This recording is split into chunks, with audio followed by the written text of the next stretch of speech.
juste une capsule pour vous présenter comment fonctionne l'IRM, en fait, les principes de base.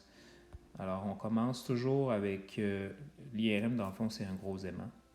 Donc, l'aimant, disons que je le dessine, c'est un électroaimant, c'est-à-dire que c'est une bobine qui est enroulée plusieurs fois, en fait plusieurs milliers de fois, dans lesquelles va circuler un courant électrique de plusieurs milliers d'ampères qui va donner un champ magnétique extrêmement intense. Donc là, je représente le champ magnétique qui va être orienté selon l'axe de la bobine.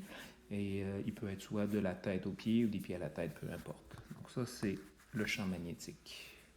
Alors le patient, une fois qu'il est à l'intérieur de la bobine, disons que je le dessine ici, donc son corps va subir l'effet de ce champ magnétique-là. Donc il va devenir temporairement, les protons vont être temporairement alignés selon l'axe.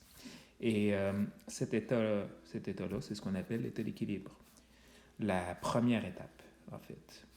Deuxième étape, c'est d'y envoyer des ondes électromagnétiques, c'est-à-dire des ondes radio, comme ça ici, qu'on appelle aussi les ondes RF, radiofréquences.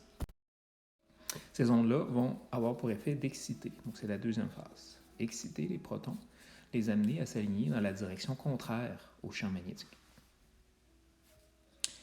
L'étape suivante, c'est d'attendre, donc d'arrêter l'envoi des ondes et d'attendre que les protons reviennent à leur état d'équilibre initial. Donc, c'est la phase qu'on appelle la relaxation. Donc, on a dans l'appareil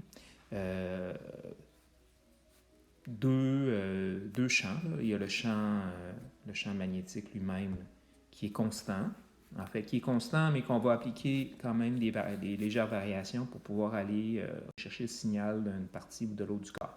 Mais à la base, le champ principal est constant. Le courant, donc, est assez intense pour donner un champ très, très fort dans l'ordre des Tesla. Et l'autre type de rayonnement, l'autre champ, va venir des ondes RF qui vont justement perturber l'état d'équilibre.